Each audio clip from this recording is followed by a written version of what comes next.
Why should you choose this course over others? If I take one exercise from the set, the wise owl looks backward, as an example. This Qigong is almost always taught as a physical exercise, accompanied by a few flowery terms that are meant to give the practitioner an insight into the Qi. There's absolutely no substance whatsoever, just a stream of sound bites and physical movements. Here are the first two examples I came across online. The first one is an example of fluff, those empty words. The second treats the wise owl as a physical exercise, with no mention of the Qi. So here is the first, and I'm quoting. The movement of the arms activates all yin and yang organs to build immunity. We must be careful not to lose our centre as we move through the inhale. The exhale is brief but grounding. End of quote. This is waffle and it tells you nothing. Why does a simple arm movement increase your immunity, this movement? I acknowledge that slow rhythmic arm swings do have an impact on the axillary lymph nodes under the armpit, helping to keep them clear. But where does the claim of activating all the yin and yang organs to build immunity come from? Are they saying that this simple arm swing is stimulating all 12 meridians equally? Certainly looks so. The second description states, again quoting, "This is a stretch of the neck to the left and the right in an alternating fashion." End of quote. So what difference is there from a stretch you may do in the morning when you awake, or turning your head to look for traffic before you cross a road? This does not describe Qigong in any way. One after the other, page after page on the internet, it's the same fluff. Apparently, it's the same in the vast majority of live classes. Where is the focus? Just turning your head will certainly affect your neck muscles. But what about the Qi? The wise owl look backwards is a Qigong that uses the control cycle of the 5 elements. This is its primary function. It uses metal to control wood. It's a fabulous Qigong. It is very powerful and efficient, but it must be practiced properly. You need to know where your focus should be at all times. You need to listen to the Qi so that you know that you are actually having an effect. Listening means passive awareness. This awareness is tangible. It is not an imagined movement of Qi or a hoped for movement of Qi. It's tangible. In this Ba Duan Jin course, you will learn all of that and more. As said, that use of the control cycle is the primary function of the wise owl looks backward. But that does not mean that the only benefits are to these two elements. There's an effect throughout the entire meridian system via the nurturing cycle and the controlling cycle of the 5 elements. It affects everything. However, the initial effects will be on enhancing the Qi in the lung and large intestine meridians, while dissipating, that's clearing, stuck or stagnant Qi from liver and gallbladder. That's the meridians, not the internal organs. How does that benefit you? Well, if we look at its primary function, it clears stuck Qi in liver and gallbladder. This reduces the incidence of tension, headaches and migraine. It increases your physical flexibility, your mental flexibility and your emotional ability to adapt and overcome negative ties.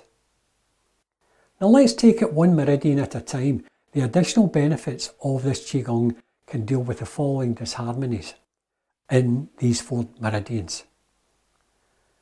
This does not include the benefits gained via the overall impact on all the other meridians. And the ones mentioned here are only an example of what can be dealt with. An imbalance of the Qi and Lung meridian can cause hypersensitivity, being over anxious, being antisocial, having melancholy or depression, having a lack of self-esteem, having low vitality, being obsessed with things, having breathing difficulties, nasal congestion, sinusitis, throat congestion, being susceptible to feeling cold, the upper body being prone to fatigue, having that feeling of heaviness in the head, that thick woolliness, having dry hair and skin. Now these are only some of the effects of an imbalance in lung meridian. Let's have a look at large intestine. Imbalances there can cause a lack of self-determination, the tendency to feel disappointed, having a lack of positive thinking, being prone to grief, creating boundaries and internalisation, holding on to things and events that are detrimental to you emotionally and spiritually. Any malfunctions of the physical large intestine, things like constipation, diarrhea, stress incontinence, irritable bowel syndrome, having a tendency to shiver even when it's not cold, having a lack of vitality. I think that's it. Let's have a look at liver. Imbalances there can cause you to be irritable and easily upset, cause you to have a short temper and shout a lot, having tantrums, being erratic or inconsistent, being devious, being pretentious, arrogance, having aggressive and antagonistic traits, overworking, being that workaholic, becoming accident prone, having suppressed emotions, getting hung up on trivialities, inability to gain weight, poor detoxification, low libido and impotence, weak joints, tendinitis and stiff muscles, scanty menstrual flow, cystitis, any prostate problems, pain in the sacrum or the coccyx, headaches, those tension headaches and migraines, tired eyes. The list in gallbladder is almost endless. I'll cover some of them.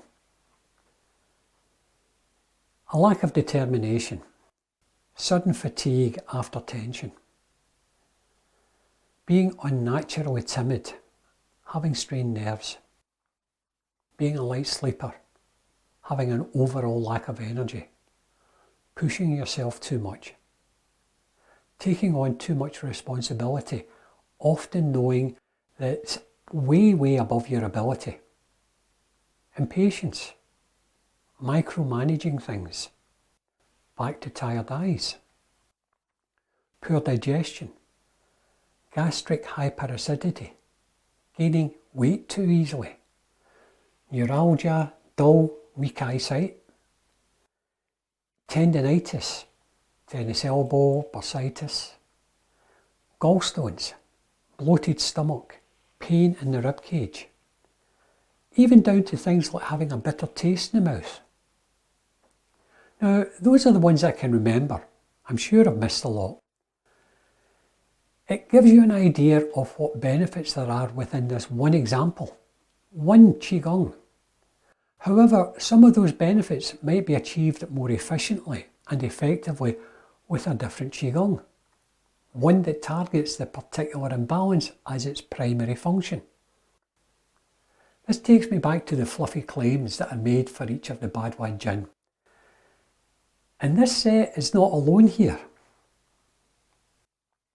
There are so many different claimed benefits, with many of them seeming to be at odds with each other, that it is understandable that people are sceptical. Eventually, after years of practice, through the workings of the control cycle and the nurturing cycle, they may well have that claimed benefit. I don't know about you, but I believe that it's better to use the correct tool for the job. It's far better to take a short path rather than a long road to health. The course contains a full list of the primary benefits and secondary benefits for each Qigong. The primary benefits are the initial goal of that particular Qigong. The secondary benefits are the overall benefits gained from the meridians being used in each Qigong. Lastly, there's a free-to-view introduction video that describes the course in more depth, and this can be viewed at the Sambo website.